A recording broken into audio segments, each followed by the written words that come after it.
gentle listener, and welcome to Nocturnal Transmissions, the fortnightly podcast that brings you dark tales, both old and new, performed by voice artist Kristin Holland.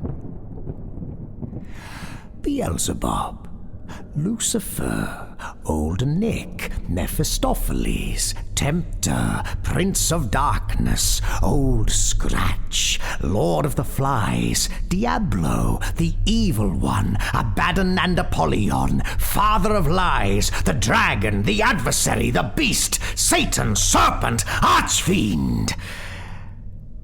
The Devil. He gets so many names, and so many stories. Oh dear, here's another one. Nocturnal Transmissions is proud to present Billy BAGBONES, a folktale by Dan Fields.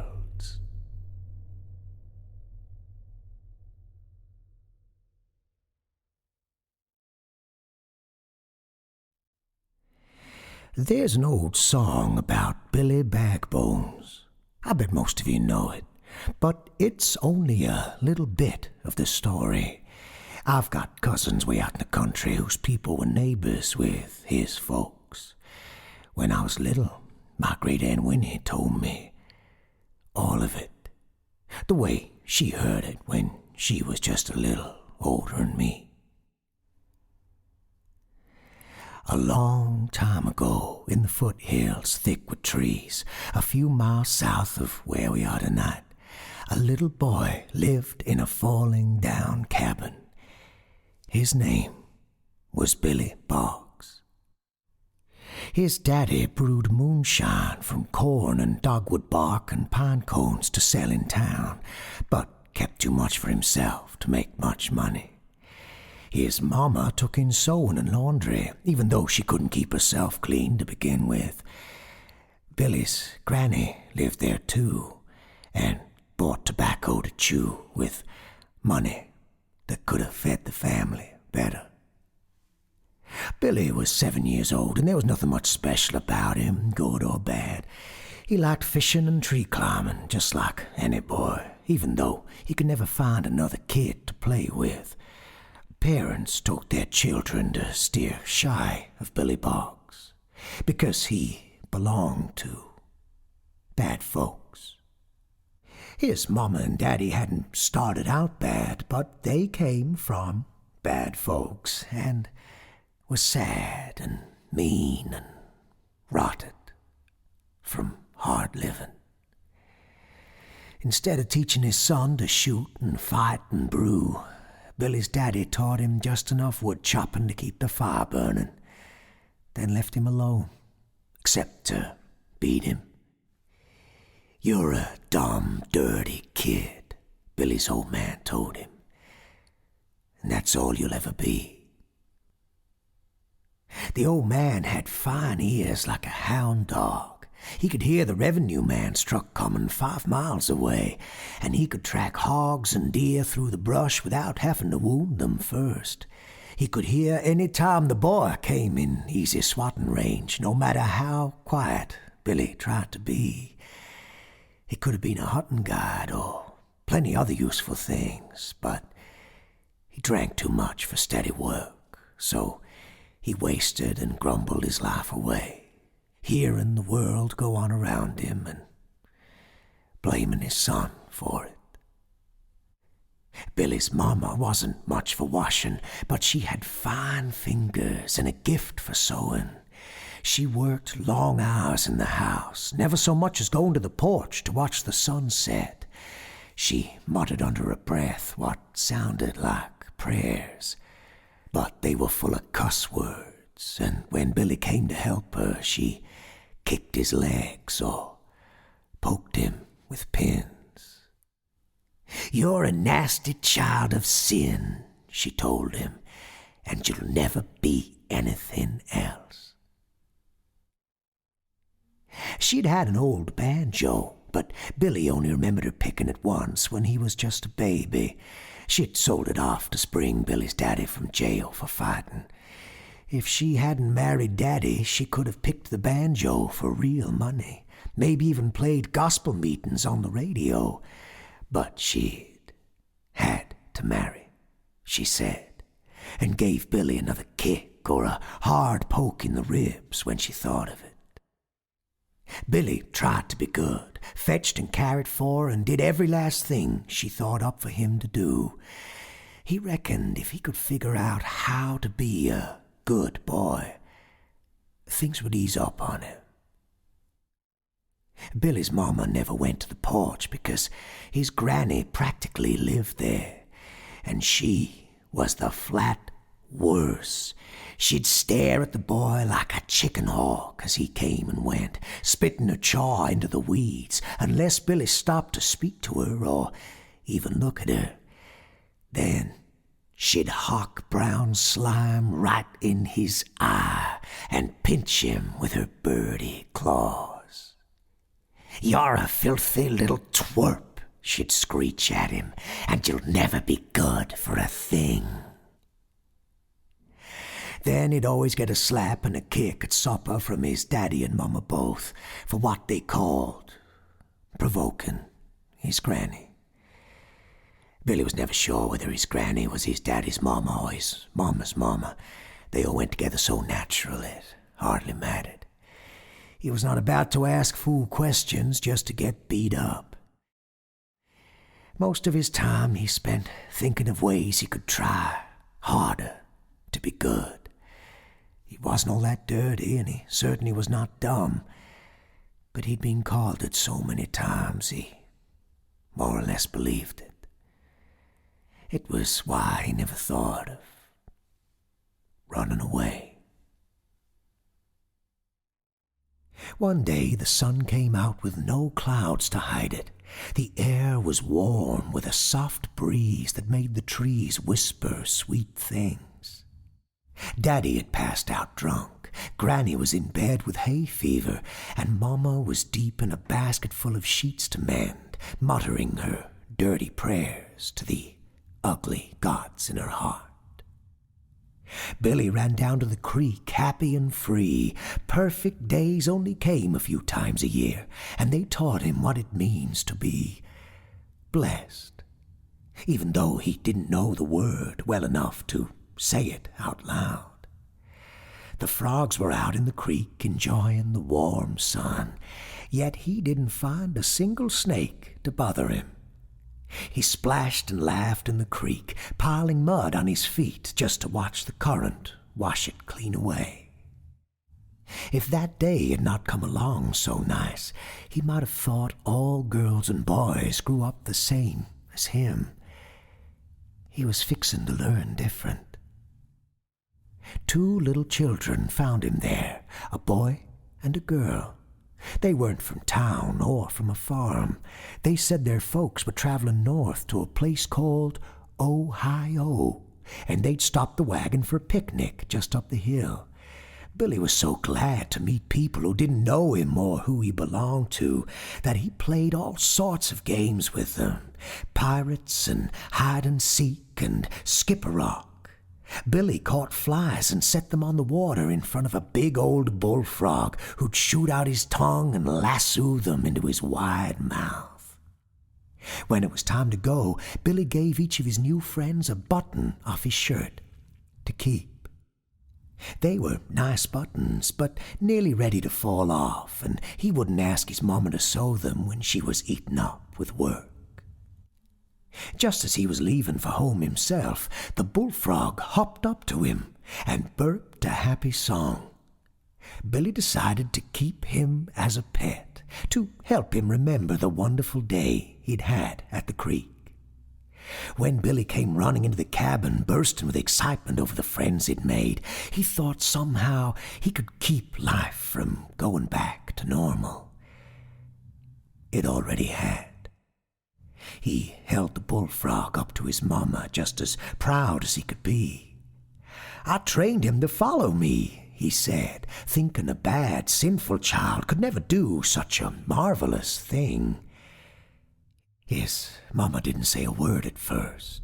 She stuck her sewing needle straight into the frog's ear, which made it go slack.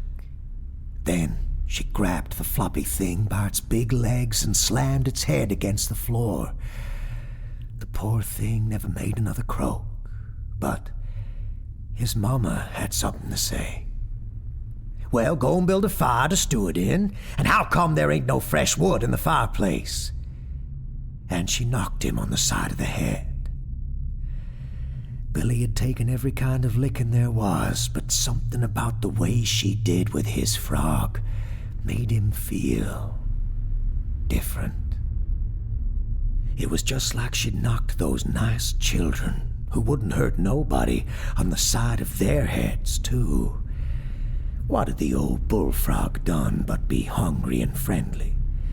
It was one thing to smack a bad child like Billy, but he had enough sense to know an innocent thing when he saw it. All at once, he wondered how his mama would like to be knocked on the head herself. What his mama didn't know, what his daddy didn't know, what his granny sure as hell didn't know, was the secret Billy kept all for himself. It was the reason he kept so cheerful no matter how rough his family treated him. He knew that he could be good enough to please them someday, because he knew that in his heart he was good. He knew because he had been told, and the one who told him was always with him. Billy thought it was the Lord Almighty speaking to him, the same who looked after the poor and mistreated. He believed in the goodness of creation, even when he saw his mother's faith turn to poison in her breast. He believed in wonderful rewards he'd earn for not complaining, for doing his best, for keeping his chin up. In his sweet trusting way, he never imagined that there was another who knew the scriptures as well as the Lord, to use against the innocent. The voice that came to Billy in sleep and solitude told him, "You are good in my sight. You are loved when you suffer for my sake." He felt the words were pushing the hurt and anger out of him. He never dreamed it could be Old Scratch, putting on a holy accent, packing his bad feelings down like powder in a cannon.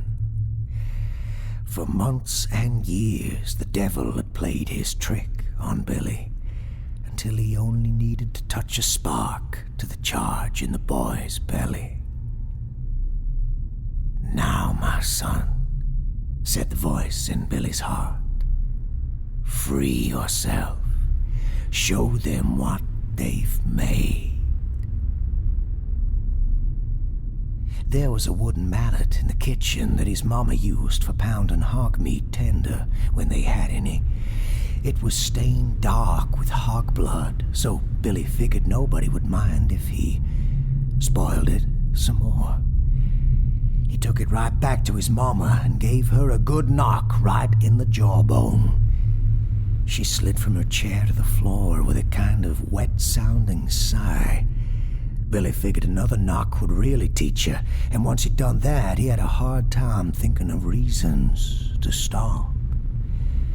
Before he was done, he'd knocked his mama's head with that mallet almost as many times as he'd ever been hit himself.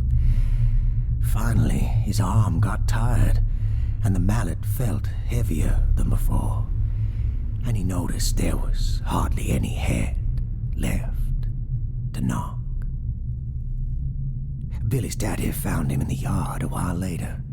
The old man was up and around with a mighty sore head. Billy ignored him at first, kept splitting wood like his mama had sent him to do, but his daddy was looking for something to hit.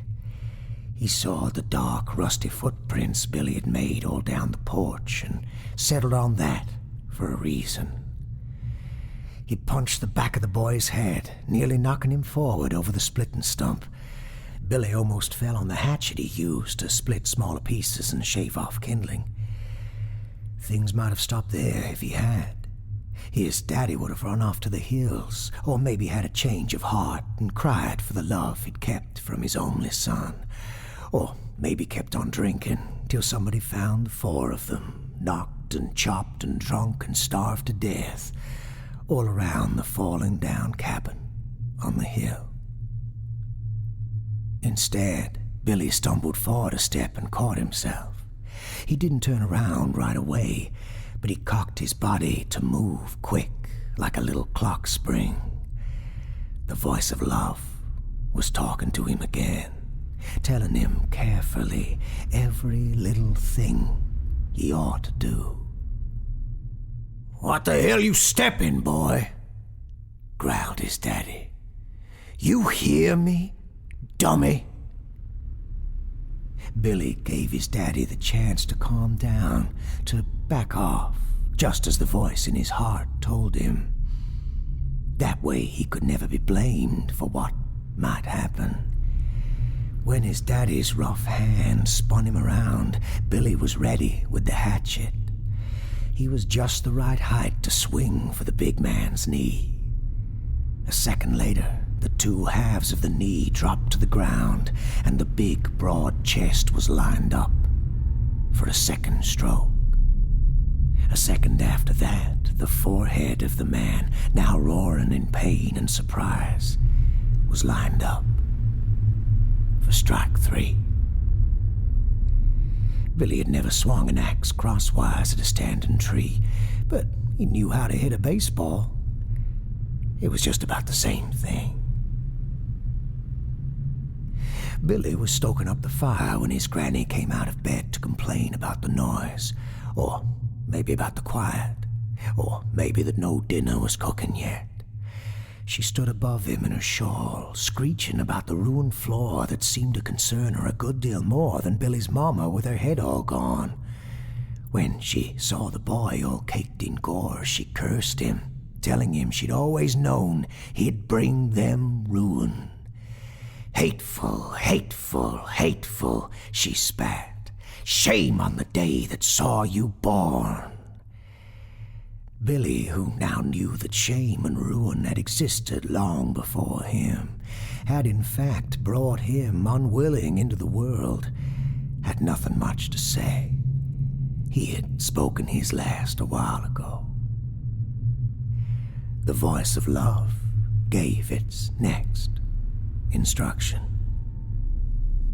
Billy rushed to the old woman, but instead of striking as she cowered away, he seized a corner of her shawl in each hand and spun her with the skill of a square dancer she might have known in bygone days.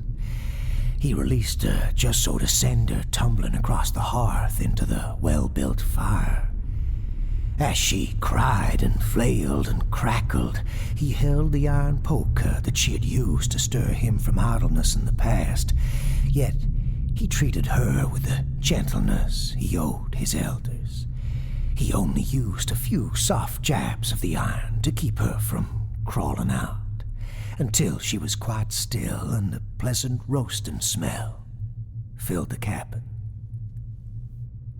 Billy spent the remaining daylight dividing his family into easily carried pieces with the hatchet and a butcher blade from the kitchen. He meant to rise early and dig a single hole to bury them. He was not feeling tender-hearted enough to call it a grave, but he did not mean to let the bodies fester and foul the little cabin, bitter a place as it had become to him. Had his heart been a shade colder, he might have stewed up a pot of them to sustain him in hard days to come, but he was ready to have the whole business done with. The freedom he had seized for himself was dawning on him by degrees, and he hoped to spend the following day enjoying the sun again. Something, a queer instinct that whispered softer than the voice of love, told him to set aside a few fragments from those he would bury. These he stowed for safekeeping in the woodshed. It would be easy to think that for Billy Boggs things came within a hair of turning out fine. If you did not know how deep the devil had his hands in that poor child from birth, you'd think it was only the one bad chance that cast him into ruin. There happened to be a wandering preacher man along one of the cart roads. He traveled with a mission of saving souls when he found them wanting. He was young and unwed, freshly minted by the Bible college, young enough to be Billy's older brother. He had made good road time that day, but being in a strange place, he feared losing his way. That was why he rode his mule up to the yard of the falling down cabin. The sun was long set, but he could see a fire burning inside and a small shadow moving through the open door. The mule shied, nearly tossing its rider, and would come no closer than 24 yards from the house. Not until the preacher crossed the threshold did his nose pick up the sharp copper smell that had frightened the animal. It was a farm smell he knew from his own childhood, a smell of the fall slaughter. It was blood and rendered flesh. What he found in the cabin brought him to his knees. He gave a quavering cry as he searched the room for one whole, recognizable human form. That was when Billy, startled by the intruder's ghastly warbling, stabbed the preacher deep in the thigh with the butcher blade. It was a confused, inexpert blow, but it roused the preacher to full alarm.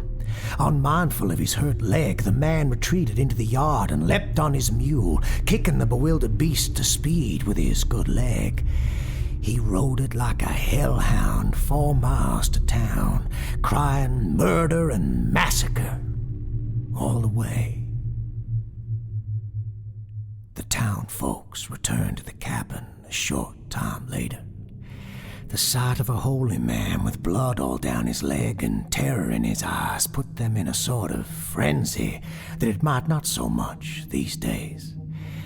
He put up a shout about the small demon in the falling down cabin on the hill. On they came in less time than you'd think possible. They came with shovels and shotguns and fire, and most of them carried stones. They found Billy busy, burying the fragments of his people. He paid them no mind, nor made them any menace, for it grieved him, having harmed a stranger who meant him no ill. He had a mind to finish his chores and leave the rest of the world in peace. He was dropping the last of the dead into the hole he'd dug when the first rock hit his head. Crying in one voice of vengeance and hate, they rained their stones upon him as it's told in the good book, seeking to break the monster who had made the carnage they beheld. They mangled poor Billy, not knowing him for a simple child wronged by heaven and hell and humanity alike. The largest rock came hard enough to split his skull and caused his brains to ooze. They might have torn his limbs one from the other had not the loudest of them cried for him to be decently hanged. They marched all the way back to town, bearing the dying boy's body, and using the good stout rope from the town well, they hauled him up on the gnarly limb of a grandfather elm that stood in the square. They hoisted him and let him swing where all his good neighbors could look upon him. Only then did the evil one, author of all the day's misery, take the scales from their eyes. He had appointed the lynching for his own purposes. Dumbstruck, shamed and horrified, they saw that they had seized and stoned a young boy without knowing his guilt for certain. Their madness washed away as from a drain with the plug out, yet nobody had the nerve to approach the tree and let him down. None of them spoke as they turned homeward.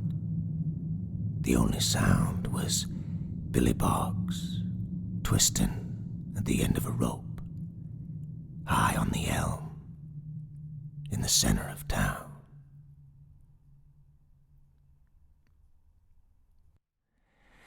Tadpole, tadpole, frogs in the sand. Billy came home with warts on his hand. Shame, said Mama, and thumped his head. Billy took a hammer, and he knocked her dead. Graveyard, graveyard, digging up roots. Billy came home with mud on his boots. Shame, said Daddy, and blacked his eyes. Billy took a knife and skinned him alive. Woodshed, woodshed, hide him in the dirt. Billy went to church with blood on his shirt. Shame, said the preacher, and cast him out. Billy took a hatchet and shut his mouth. Murder, murder, all through the town. Billy came walking when the sun went down. Shame, said the folks, and they took his life. Hit him with a hammer and a hatchet and a knife. Hangman, hangman, string him up high. Let Billy be the last in town to die. Shame, said the devil, and cut him down. Made him a body from bones in the ground. Rooster, rooster, crowing at the sun. Where'd Billy go to now he's gone? Body sewed up and brains in a sack. Billy got away, but he's gonna come back. See, there's a Bible verse telling how the devil stalks the world like a lion, looking for folks he can eat. He labors in every heart, understand, but only once in a while does he open up his jaws and gobble up a soul. He'd been cooking Billy Boggs for 7 years, and my, oh my, how Billy must have tasted. Turning the poor child loose on the kin who'd misused him was only one delicious bite. The real feast began the next midnight, when old Scratch took himself walking through the square to see how things had shaken out. Every door was shut tight, with no lights in any window. It was not the quiet of a little town asleep. It was a cemetery, each home a crypt where folks had locked themselves in, on account of what they'd visited in fear on a poor, troubled child.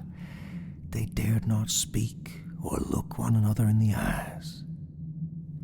Nobody but the youngest children had taken any supper, entombing themselves in sleep and resignation to heaven's judgment, few expecting to live till morning. But the punishment for their sin was not to be death. In their beds they slept soundly, and dreamed and dreamed and dreamed of guilty secrets, till the sun shone in, and they rose to see the morning newly created. After one instant of joyful promise, they looked closer and saw the world was the same old horror as ever. Never would a sunrise come again that failed to remind them. That was the reward for the murderers, not to die, but to live in dreadful knowledge of their hearts. The evil one knew this all along, smiling to count the ones who would know despair and end themselves the soonest, compounding the black marks against them in the Almighty's account book. Standing beneath the tree where the little body hung, he thought of the many new rooms he would have to build in his own foul halls. A mottled crow roosted on the limb, but dared not peck the boy's sweet eyes without leave from its master. The eyes were shut, the expression on the beaten face almost prayerful. The child looked only asleep, but for the rope around his throat. It would have pulled the heart from any creature, except the Prince of Hell, who half sang to himself as he watched the breeze turn the rope this way and that. At 2 minutes after 12, he went to work. From his pocket he drew a long bandage of coarse linen, narrow as a ribbon. Then he took a length of thick black thread made for binding up wounds and sealing the lips of the dead. At the thread's end was a fine needle fashioned from a bone sliver, the kind that may shear off into the blood and stab the heart from inside. The body has such ingenious ways to murder itself that for most men, enemies are a needless luxury. At the devil's command, the hanging limb withered and died. It was a trick he'd stolen from the preacher of Galilee. He sewed up the worst of the child's wounds and bade the still heart beat again. The billy corpse flailed about, senseless in the dirt. The devil wound the linen bandage in clever loops around the broken skull, binding in the brains and seeping matter, then fastened the ends tightly round the throat. 2 eyes fluttered open, and the thing Billy had become looked in silent reverence on its deliverer.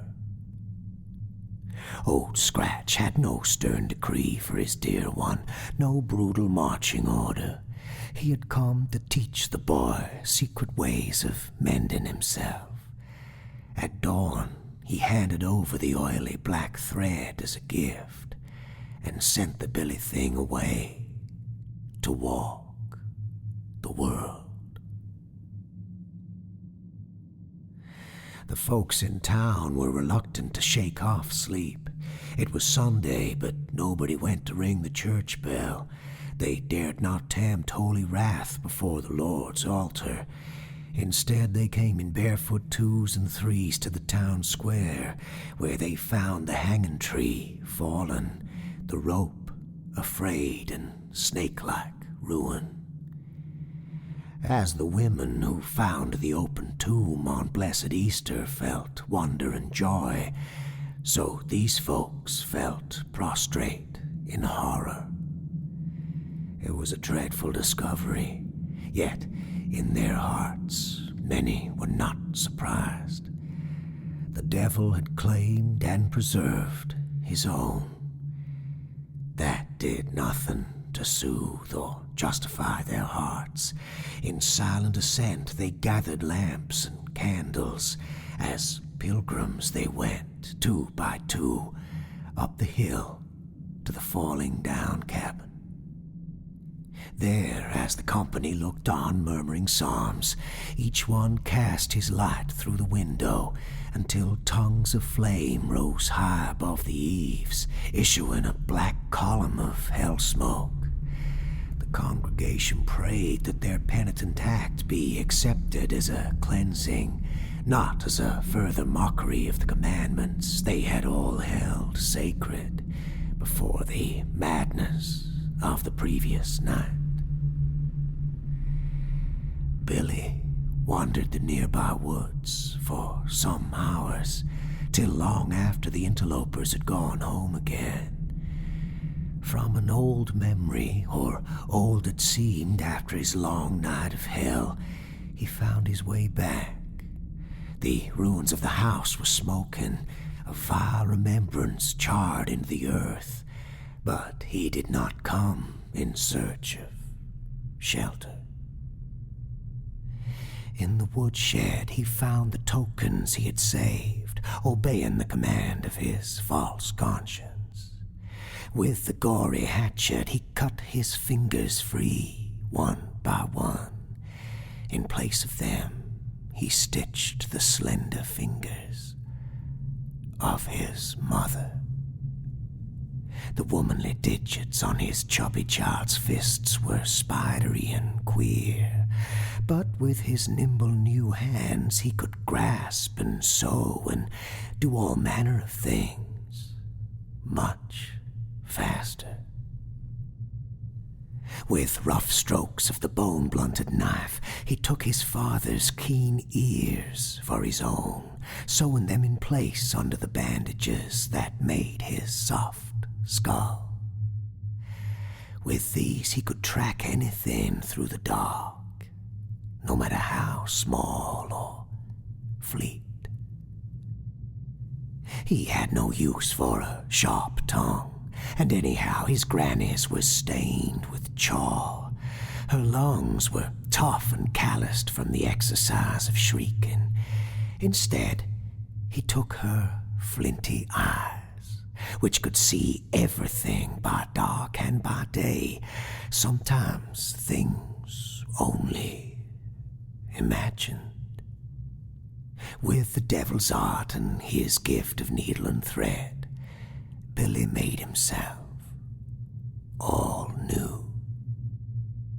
Probing deep with his hands, he sifted fresh grave dirt for more parts to strengthen and sustain him. Some were half-rotten and had to be replaced within days. Billy began to walk the woods along wagon roads, listening for unwary travelers. From a young blacksmith he took shoulders like a bull. From a hermit he stole tough, horny feet that ran silent and sure over gravel and sharp river rocks. Soon he was a much greater thing than a defenseless boy, yet not any sort of creature that you might call a man. He prowls these parts, even today, adding to himself from the victims he takes. His parts are always wearing out and going dead, but there's always new folks passing through.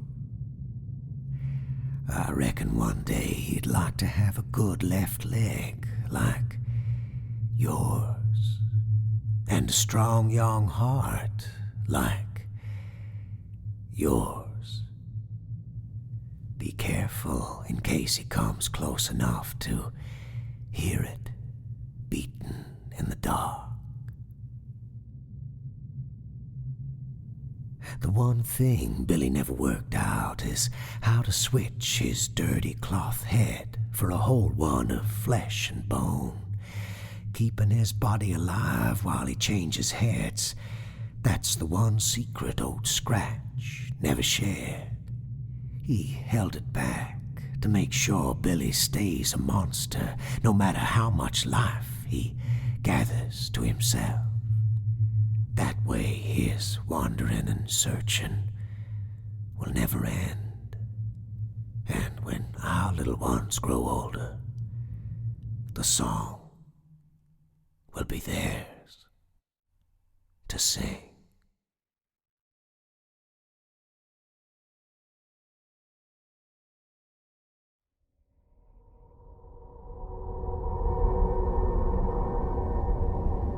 Billy BAGBONES, a folktale by Dan Fields.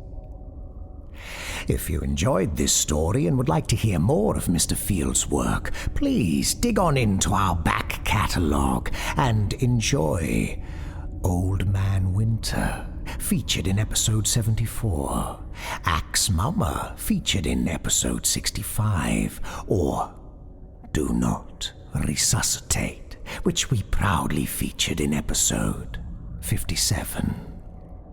Engagement with these tales will leave you in little doubt as to why we are always so excited to feature this wonderful writer's prose on the show. While I'm on the topic of excitement, we are very excited to welcome 3 new acolytes into the Nocturnal Transmissions family. Wonderful supporters of the show who, for the trifling reward of regular bonus episodes and assorted other spooky incentives, choose through the membership platform Patreon to lend their encouraging breath to the small black flame that is our humble production.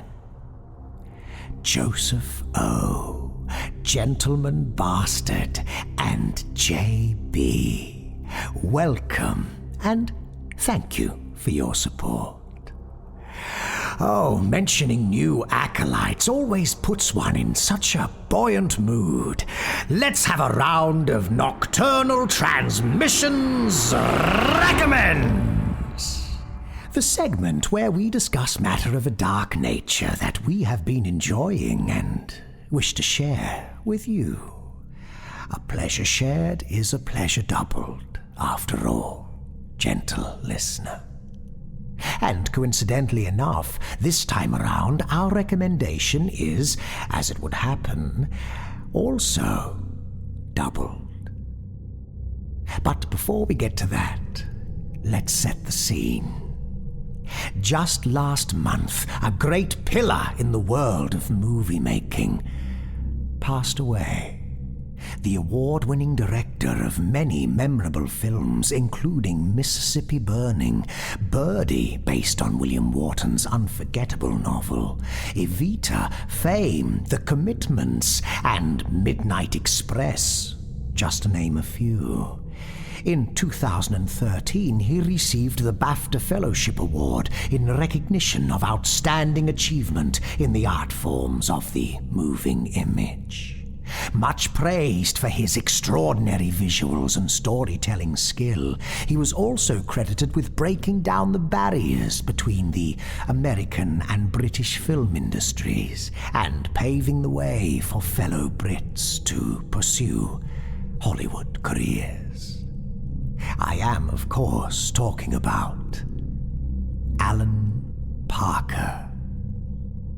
To mark his passing, we recommend you revisit his horror-tinged creations, Angel Heart and Pink Floyd The Wall. I'm assuming, of course, that you've already seen these films. If you have yet to experience them, well, lucky you.